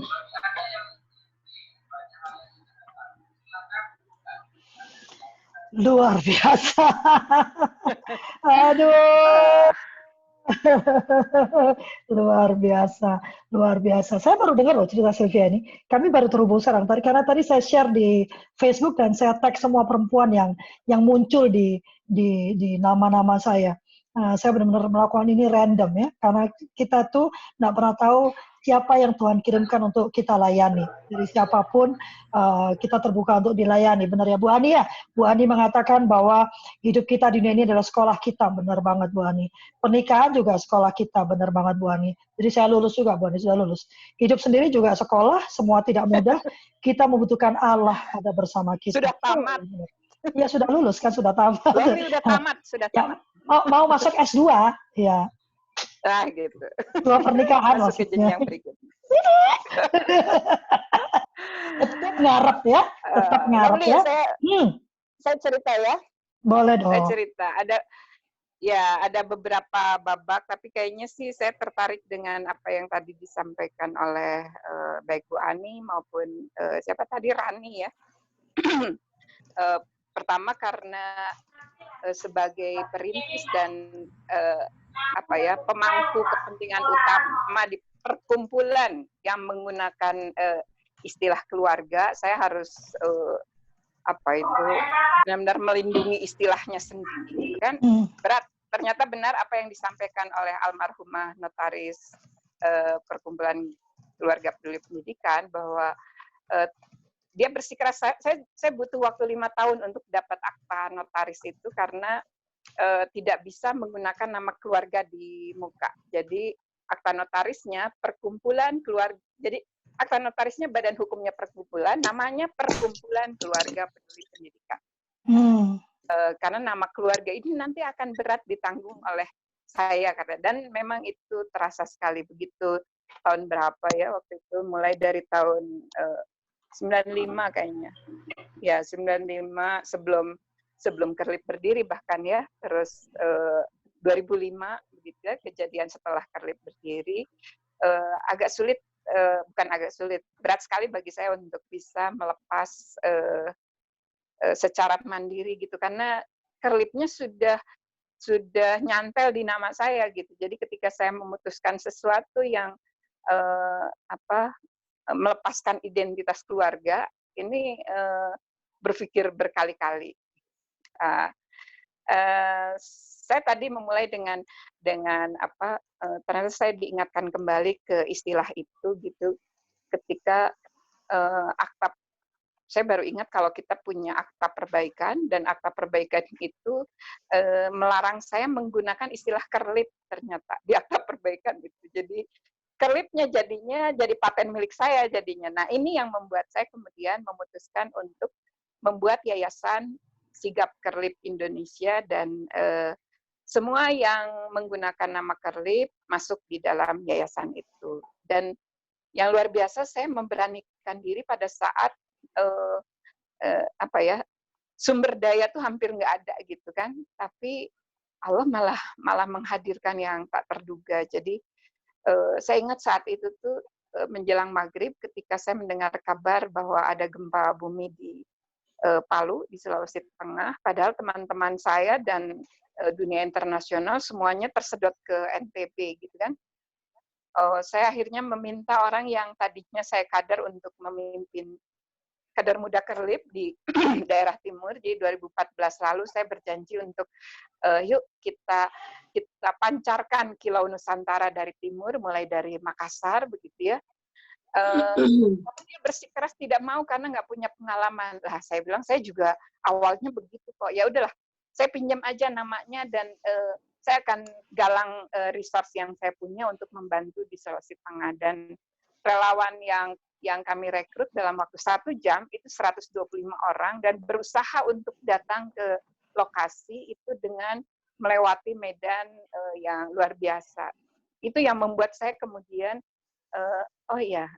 sigap kerlip memang sejak Aceh tsunami itu saya buat sigap kerlip gitu yang harus benar-benar sigap saat kalau pakai SAR kan harus berlatih khusus gitu. Kalau ini sigap aja deh, setiap kali ada bencana datang dan yang pertama kita perhatikan adalah anak, perempuan dan lansia gitu ya. Itu yang menjadi concern kita di setiap daerah bencana. Dan 125 relawan itu datang, ada yang sampai terluka karena tersungkur di daerah yang terbelah, longsor dan sebagainya. Dan itu membuat saya makin semangat dan saya menceritakan perjuangan ketangguhan mereka ini dan mendapatkan simpati yang luar biasa sepanjang saya memimpin Kerlip baru kali itu dalam hitungan berapa ya? 5 hari saya mengumpulkan sekitar 3 miliar ya. Itu yang luar biasa ya. Bukan untuk saya, tapi untuk orang-orang yang membantu dan dibantu oleh mereka. Saya sendiri belum bisa ke sana karena memang bandaranya juga terbelah ya. Saya baru ke sana kalau nggak salah setelah tanggal 5 Oktober. Jadi di sana saya bertemu dengan orang yang kemudian saya percaya untuk menjadi ketua yayasan yang saya bina. Jadi saya benar-benar yakin kemudian membuat yayasan sendiri dan membina sendiri begitu bukan karena nggak percaya sama orang lain, tapi karena memang diingatkan oleh kawan yang notaris bahwa untuk menjaga idealisme sebesar itu dan karakter dari Mbak Yanti yang seperti itu gitu ya, kuku 20 tahun loh, dari 99 sampai 2019 ya, menjaga gawang di perkumpulan keluarga peduli pendidikan dan akhirnya memilih untuk fokus pada situasi darurat, baik daerah bencana atau konflik atau apapun pokoknya kedaruratan dan membela kepentingan terbaik anak dan perempuan. Itu kalau mendirikan yayasannya tuh dibelah, kok dibelah, jadi ada orang kedua atau ketiga, nanti capek berdebatnya, nggak akan bisa sigap katanya gitu. Dan sekarang di aturan yayasan boleh kok mendirikan yayasan sendirian. Jadi akhirnya saya memberanikan diri dan luar biasa langsung dapat kepercayaan untuk mengelola sumber uang yang 3 kali lipat lebih banyak untuk membina, jadi istilah sigapnya akhirnya diadopsi oleh Kemdikbud. Jadi di Kemdikbud juga ada sigap, begitu ya, sigap Kemdikbud dan seperti biasa Lovely pakai akronim. Sigap itu Satuan Istimewa Siaga Pendidikan, karena memang fokus Kerlip di pendidikan ya. Nah, kemudian kami malah diminta untuk berbagi di 3 wilayah, jadi dibiayai oleh Kemdikbud, total kalau nggak salah sekitar 9 miliar saat itu ya. Dan itu membuat saya kemudian bisa mewujudkan beberapa impian lama dengan Kerlip, seperti membuat perpustakaan ibu dan anak, gitu kan, terus membuka rumah Kerlip untuk saya belum suka pakai istilah rumah aman soalnya kan, jadi mendingan bikin rumah Kerlip, tapi rumah Kerlip ini tuh bisa menjadi rumah aman bagi anak perempuan yang mengalami situasi darurat, apapun ya darurat ininya, terutama sih KDRT ya, kekerasan kaum sedenya darurat dalam rumah tangga gitu. Karena di Sulawesi Selatan maupun di Jawa Barat kan masih yang tertinggi itu ya, juga di Nusa Tenggara Barat. Dan apa yang saya janjikan 2014 untuk memancarkan kilau dari Nusantara, insya Allah sudah mulai dilaksanakan dan saya jadi percaya diri untuk langsung menjangkau para perempuan kepala keluarga. Total 170.294 kepala keluarga perempuan yang menerima PKH itu dalam binaan kami dan fokusnya adalah kepada keluarga yang memiliki remaja putri yang menerima KIP, Kartu Indonesia Pintar, karena saya juga mimpin Gerakan Indonesia Pintar ya. Dan harapannya begitu mereka lulus SMA mau kuliah, mereka kemudian bisa punya kemandirian paling tidak seperti anak-anak kita di Sandikerib dulu ya, usia 15 tahun sudah pulang sakus, nah paling tidak gitu. Lebih baik lagi sampai bisa jadi kebanggaan keluarganya untuk membantu keluarganya naik peringkat dari penerima PKH jadi punya usaha sendiri. Tapi ini masih ya namanya juga baru 1 tahun ya, Lovely ya. Alhamdulillah sih karena yang mimpinnya juga perempuan yang dulunya mengalami kekerasan dalam rumah tangga sampai saya juga baru tahu pada saat saya menemani dia di Sulawesi Selatan, ternyata dia sampai pernah ditendang saat hamil. Bayangkan, saat hamil tua dia ditendang dari mobil, terluka, terus anaknya dijual. Saat lahir anaknya dijual oleh yang kemudian jadi mantan suaminya. Dan dia mengalami kekerasan bertubi-tubi, tapi yang luar biasa dia mau bangkit dan dia jadi fasilitator terbaik dunia untuk JICA kalau tidak salah, sampai mendapatkan kesempatan live in di Jepang beberapa saat untuk belajar tentang apa itu yang istilah mamanya Jepang tuh Kyoku Mama ya. Nah, yang seperti itu. Dan dia jadi ibu bagi keluarga besarnya. Jadi saya tadi sampaikan juga ke Rani bahwa dalam merintis lembaga ini memang pasti jatuh bangun. Saya juga merasakannya gitu ya. Ada banyak teman-teman perempuan yang memanfaatkan dalam tanda kutip, tapi saya pikir saya memang senang kok. Lovely tahu kan saya senang dengan istilah promo singkir gitu. Saya promokan dan saya bukakan ruang baru gitu bagi orang-orang yang memang tidak bisa tumbuh bersama langsung di perkumpulan kelip, tapi saya dukung meskipun bekerjanya masing-masing. Saya pikir itu juga sebuah terobosan kalau menurut saya, karena tidak semua orang bisa satu rumah kan dengan kita ya, Lovely ya. Tapi dia juga berhak untuk terus tumbuh, begitu kan?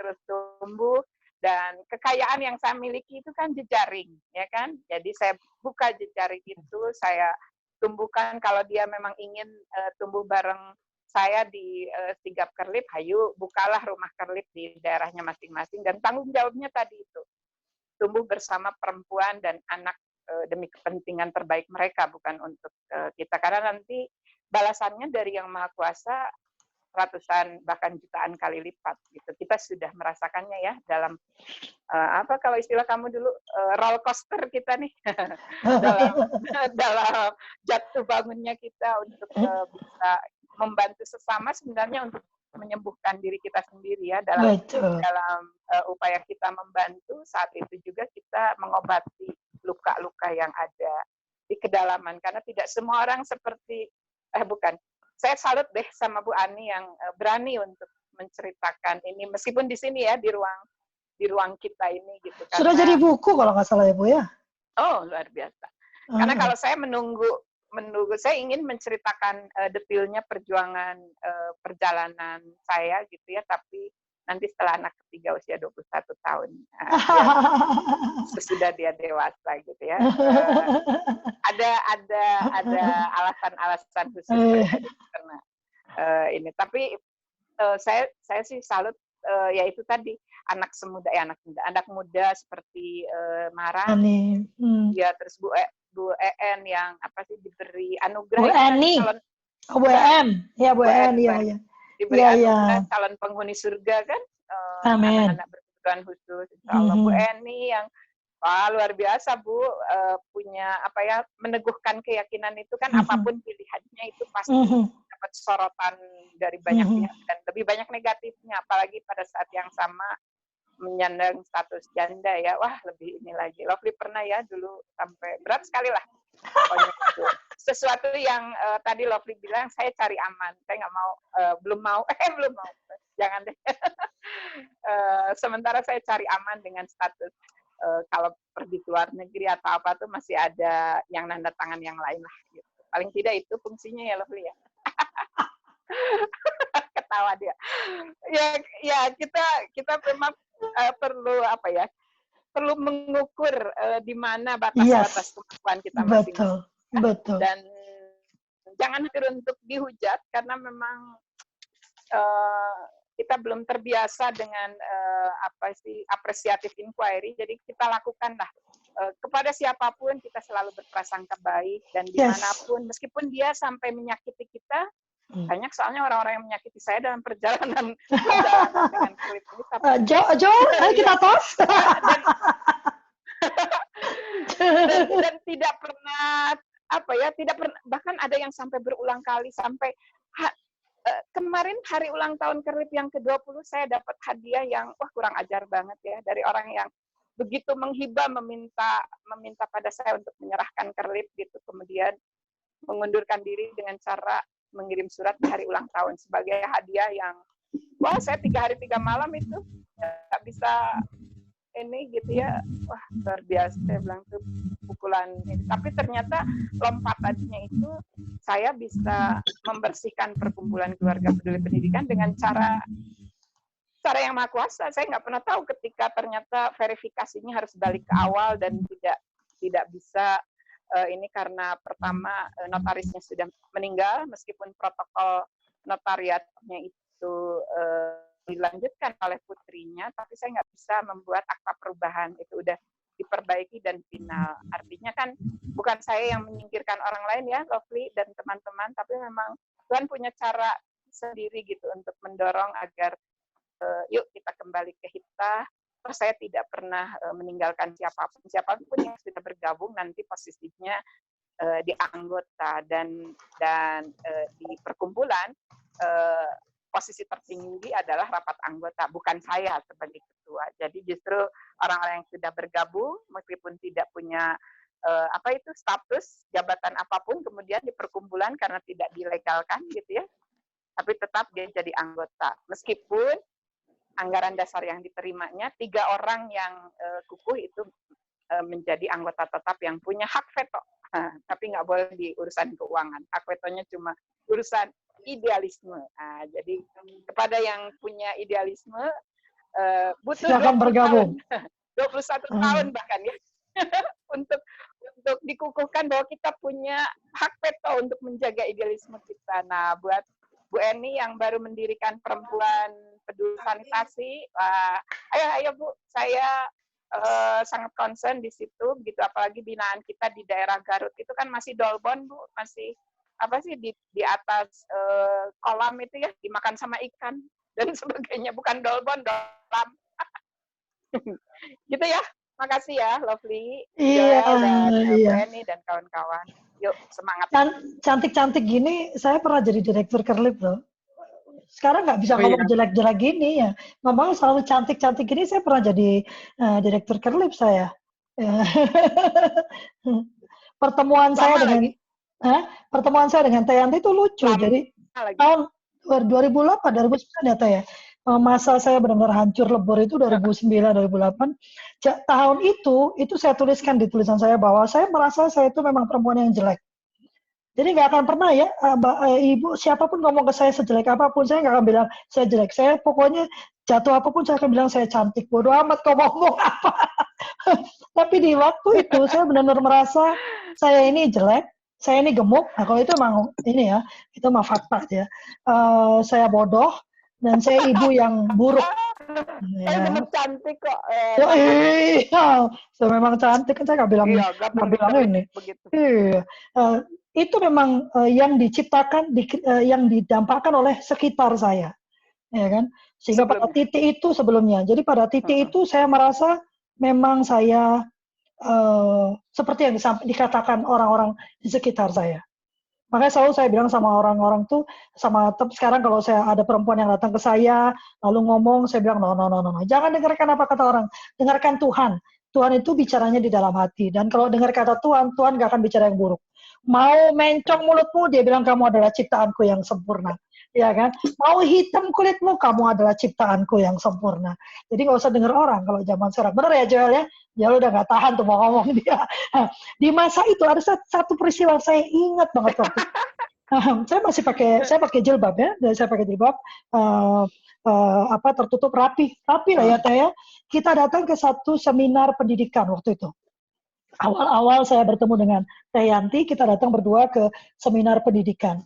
Dan Saya telat waktu itu, Teteh sudah di dalam, saya terlambat, sehingga saya harus masuk sendiri ke ruangan itu ya, ruangan yang penuh orang itu. Dan Tetehku tidak pernah duduk di belakang, kalau Teteh dia suka duduk di depan. Jadi saya harus melewati kerumunan orang itu kan. Dan waktu saya lewat, itu semua orang noleh. Saya bingung, ini ngapain orang noleh? Bingung kan? Yang pertama saya perhatikan adalah, apa bajuku ya, apa jilbabnya ya, kebuka ya, apa kelihatan rambut ya. Kalau dia kan heboh sama rambut ya kan, terus saya masuk-masukin Pokoknya rambutnya. masalah aja ya. Ada masalah, duduk. Saya bilang, Teh, kok semua orang ngeliatin aku, kenapa ya? Kata si Teteh, soalnya Lovely cantik. Bah, Teh, kali matamu perlu diperiksa deh. Mana ada gua cantik? Bajuku kali? Enggak, karena kamu cantik, Lovely. Ngaco, udah kan? Terus kita berdiskusi ya Teteh ya, kita berdiskusi ngomong. Dan bukan masalah saya pintar, tapi saya memang paling senang bertanya. Saya ini kalau nggak mulut saya susah direm, maka salah satu perjalanan pendewasaan saya itu mengerem mulut, ya, ngerem mulut, nggak ngomong, ya kan?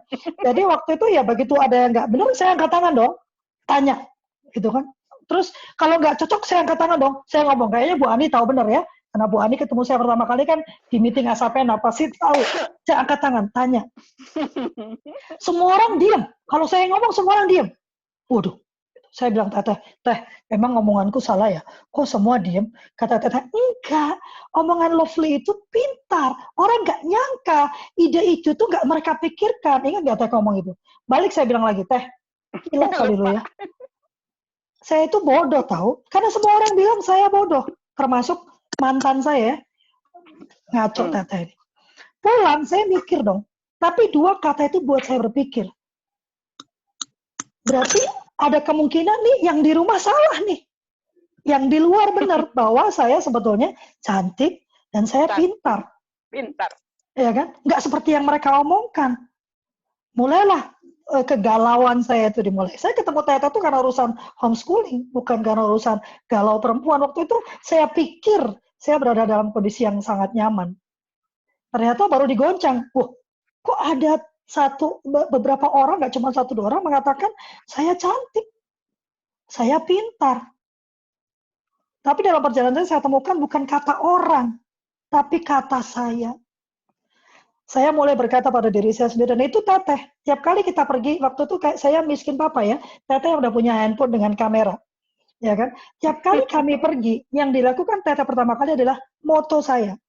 Makanya kalau lihat Facebook saya, isinya foto saya selfie, itu bukan karena saya itu narsis ya. Bukan narsis, itu tuh afirmasi. Itu afirmasi. Jadi saya foto diri saya sendiri, itu afirmasi untuk diri saya sendiri. Saya ini cantik. Ini bukan narsis, salah kalau dibilang Lovely ini PD-nya sejuta. Justru itu afirmasi. Saya cantik. Saya tidak peduli apa kau bilang. Lalu dibilang, Lovely, bajunya terbuka. Ya lu balik badan, jangan lihat gua. Udah beres kan? Saya nggak pakai baju untuk buat kamu tertarik. Saya juga nggak bugil biar kamu tertarik. Nggak ada urusannya sama kamu. Tapi dari pertemuan dengan Teteh itu benar-benar memancing pemikiran saya bahwa semuanya itu balik ke diri kita. Bahwa kalau kita bilang kita cantik, orang mulai bilang, Lovely kamu cantik ya. Bingung kan? Padahal saya nggak berubah. Saya tetap segemuk saya dulu. Ya kan Teh? Nggak jadi langsing tiba-tiba. Saya tetap gemuk, tapi orang mulai memandang saya dengan berubah karena hati saya berubah. Saya sekarang percaya saya cantik, saya percaya saya pintar. Ya kan? Bukan kepedean ya, itu karena percaya. Moga-moga memang benar cantik dan pintar. Joel, ayo, aku tahu kau pengen ngomong. Kita sudah hampir jam 12. Ibu-ibu, teman-teman sekalian, luar biasa ya. Perempuan tuh memang kalau sudah mulai ngomong, kita bisa melepaskan semua apa yang menjadi beban kita. Saya rasa ini satu yang bagus. Ibu Umi, saya mohon maaf ya, tapi tolong minggu depan bergabung ya, dan bercerita. Ya, ini coba lihat ya, cerita kita berbeda-beda, tapi kita saling menguatkan, menginspirasi satu sama lain. Ya kan? Wani, moga-moga minggu depan bersedia untuk bergabung lagi dengan kami. Banyak yang bisa Ibu bagikan. Cerita Ibu panjang, itu tadi baru sekelumit kecil dari cerita hidup Bu Ani. Banyak sekali cerita yang bisa kita ambil untuk menjadi inspirasi hidup kita sendiri. Joel, kau mau memberikan sedikit kata untuk sebelum nanti terakhir Bu Ani yang menutup? Mbak Sonya senang melihat itumu sudah keluar, berarti sudah baik gigimu? Iya. Hah? Sudah nggak ada, ini tadi kan dia bilang semoga sudah tidak ada koyoknya, saya lihat koyoknya sudah tidak ada, berarti giginya udah membaik. Saya baru mandi, koyonya basah, saya mau tuker. Alah, udah bahagia kali aku. Jangan khawatir baksonya, aku udah ngerekam nanti linknya aku share ya. Ceritanya luar biasa banget. Sama recorder ini loh, di kamar mandi ini saya pakai. Puji Tuhan. Berarti kok mendengar ya cerita-cerita mereka luar biasa ya. Baksonya ini wartawan Kompas. Nanti dia akan membantu kita menuliskan. Luar biasa baksonya ini. Ya kan, terima kasih loh. Jadi saya tidak akan menyebut nama-nama. Saya cuma menyebutkan ceritanya saja. Iya. Loh, sebut nama aku juga boleh kok. Saking narsisnya ya. Sebut nama aku boleh. Boleh pakai nama, boleh. Ya, maksudnya kalau ada yang tidak ingin saya sebutkan nama. Iya, betul. Ini karena masih janda tuh foto terpampang terus baksonya. Siapa tahu ada juga keren. Promo. Sylvia. Sylvia. Joel, silakan. Ya. Saya mau menyambung cerita tadi saya bagaimana Tuhan izinkan saya mengalami yang namanya kebangkrutan ya. Pertama-tama itu cukup membuat saya stres sekali kan. Tapi pada waktu itu terjadi, anehnya waktu saya wrap up my business dan saya sedang terpuruknya pada saat itu secara semangat, itu malahan saya ditawarin kerjaan gitu kan. Waktu itu ada orang ketemu dengan saya dan minta saya itu untuk menjadi kepala sekolah sebuah lembaga. Jadi pada saat itu saya agak bingung gitu, kok bisa ada peluang seperti itu gitu kan. Sedangkan saya tuh masih membereskan ibaratnya tuh puing-puing yang saya harus bereskan karena kebangkrutan yang saya alami di dalam bisnis. Tetapi pada saat itu ya ceritanya juga cukup panjang, tetapi saya persingkat aja, itu adalah awal mulanya sampai saat ini saya di bidang pendidikan. Dan ternyata waktu saya sekarang sampai saat ini saya mengajar dan sebagainya, saya baru mengerti waktu saya flashback ke belakang, kenapa Tuhan sebenarnya izinkan saya untuk mengalami yang masa-masa bisnis saya yang mengalami kebangkrutan dan sebagainya.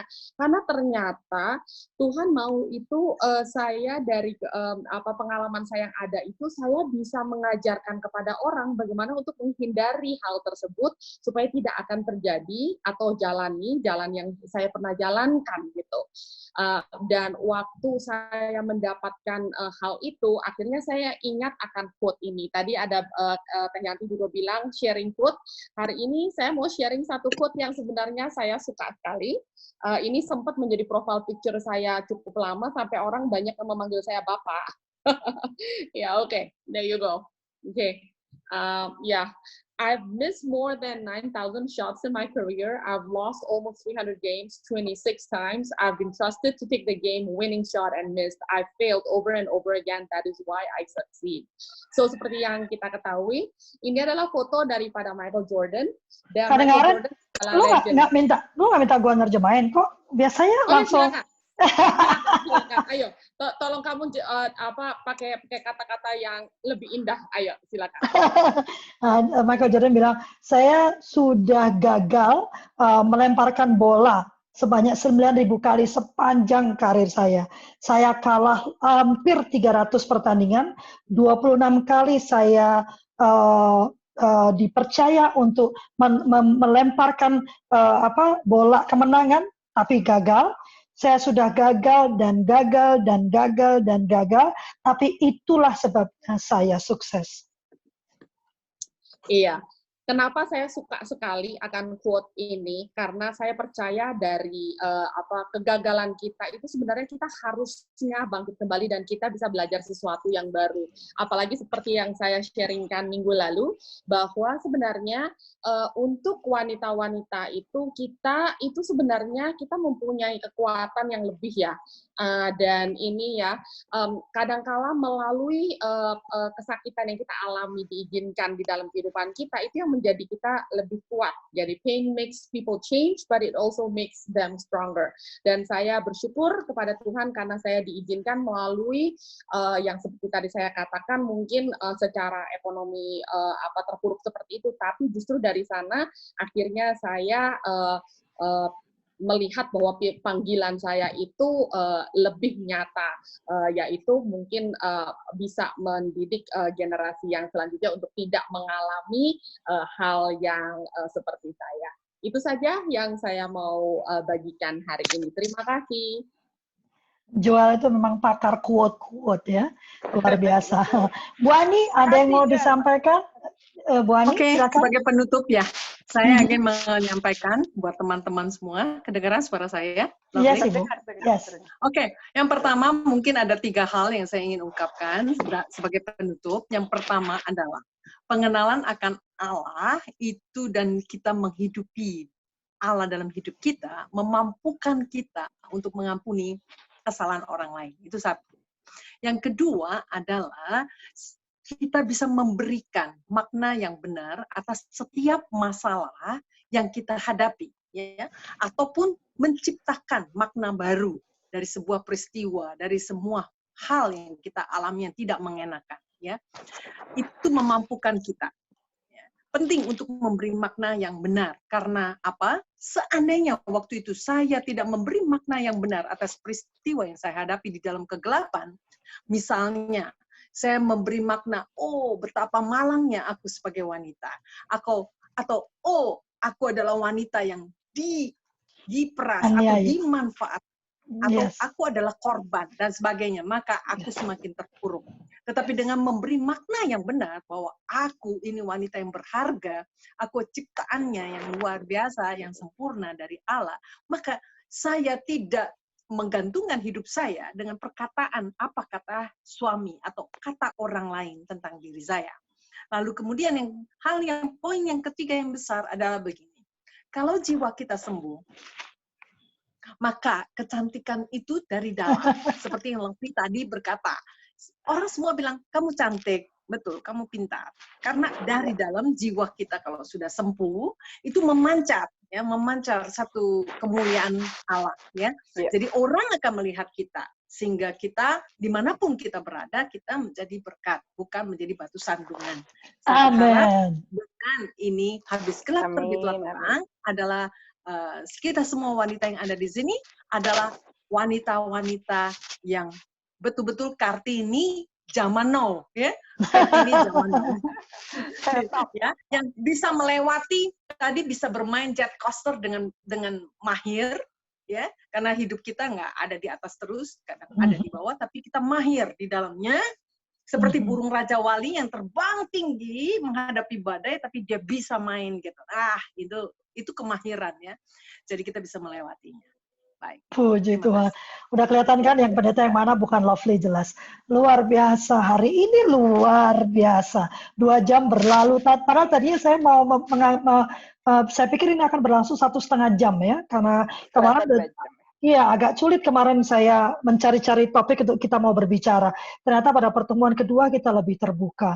Luar biasa. Saya mohon maaf untuk Mbak Ataya, Ibu Chandra Dewi, Mbak Nur Wahda, Ibu Umi yang belum mendapatkan, Mbak Hema yang belum mendapatkan kesempatan untuk menceritakan kisahnya. Kita masih punya minggu depan ya. Yes, kita minggu depan saya akan utamakan yang belum bercerita, ya kan? Karena semua cerita itu adalah inspirasi untuk kita semua, ya kan? Betul. Tidak ada pencobaan yang terlalu remeh untuk orang lain dengarkan. Semua pencobaan itu berat ringannya tergantung yang meminggulnya, dan tugas kita adalah membantu teman kita supaya yang dipanggulnya itu terasa ringan, terutama kita kaum perempuan. Ya, kita yang ditugaskan Tuhan untuk membawa anak kita. Kalau saya sih melihat kita ditugaskan Tuhan untuk membawa masyarakat kita untuk maju ke hadapan Tuhan. Luar biasa. Yap, bangsa kita. Saya mau promo sedikit ya. Hari Selasa, Rabu, dan Kamis, saya ini kebetulan juga Sekjen Asosiasi Sekolah Rumah dan Pendidikan Alternatif. Kami melakukan sebuah persembahan untuk bangsa, namanya Asah Pena Menyapa, bareng Kak Seto. Di hari Selasa, kita akan menyapa ayah bunda. Jadi, boleh disebarkan ya ibu-ibu ke siapapun, karena saat ini semua orang stres ngurus anaknya di rumah. Sementara buat kami yang homeschooling, itu adalah kehidupan kami sehari-hari. Jadi, kami melihat ini adalah waktunya bagi kami untuk berbagi. Tips-tips bagaimana kita menghadapi anak 24 jam, 7 hari di rumah. Itulah sebabnya saya gemuk. Karena kalau ada anak-anak, makan terus saya ya. Lalu hari Rabu adalah Asah Pena Menyapa Ananda. Kenapa untuk anak-anak? Karena kami juga menyadari kondisi ini pasti membawa stres untuk mereka. Karena mereka tidak bisa keluar, mereka harus menghadapi kita, jangan salah loh, mereka juga stres menghadapi kita kan. Makanya Asapena membuka peluang untuk anak-anak saling bercerita. Paling enggak lewat Zoom mereka bisa ketemu dengan teman satu dan lainnya dan bisa saling ngobrol. Saya mau jajaki untuk minggu depan kira-kira topik apa yang menarik untuk anak-anak. Lalu di hari Kamis ada Asapena berbagi tips. Asapena menyapa berbagi tips. Kalau yang itu untuk umum guru boleh bergabung. Di 3 kesempatan itu Kak Seto akan berhadir. Semua pengurus inti akan hadir. Ada Bu Ani, ada Lovely jelas ya, dan Lovely moderator seperti biasa. Saya memang spesialis moderator ya. Lalu ada Kak Irfan, ada Kak Budi, ada Kak Muna, semuanya akan bergabung untuk saling berbagi cerita. Lucu ya, banyak laki-laki ya. Padahal kan kalau di rumah ibu-ibu ya. Oke, nanti saya akan ubah. Jadi silakan disebarkan karena itu gratis. Kita juga membuka ini untuk disebarkan ibu-ibu yang punya teman. Ini bukan tempatnya perempuan-perempuan yang sudah berbuat sesuatu. Karena semua perempuan sudah berbuat sesuatu. Oh iya. Iya, nanti ada yang nanya dibilang, enggak lah, saya mah nggak sekelas sama Kak Bu Joel, saya mah nggak seperti Bu Yanti. Justru saya nggak mengundang Bu Yanti. Saya mengundang semua yang merasa saya ini bukan siapa-siapa. Dari yang bukan siapa-siapa, from zero to hero, itu kan yang selalu Joel sering taruh, from zero to hero. Tapi kalau zero tidak bergerak, dia tidak akan pernah menjadi hero.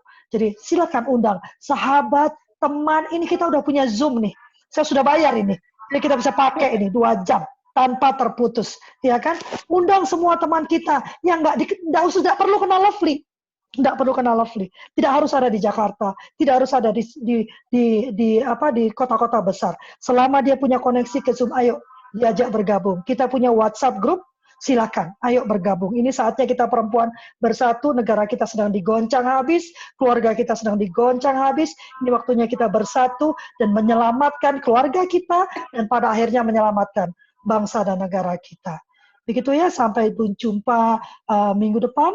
Kalau ada yang salah dari perkataan saya mohon maaf.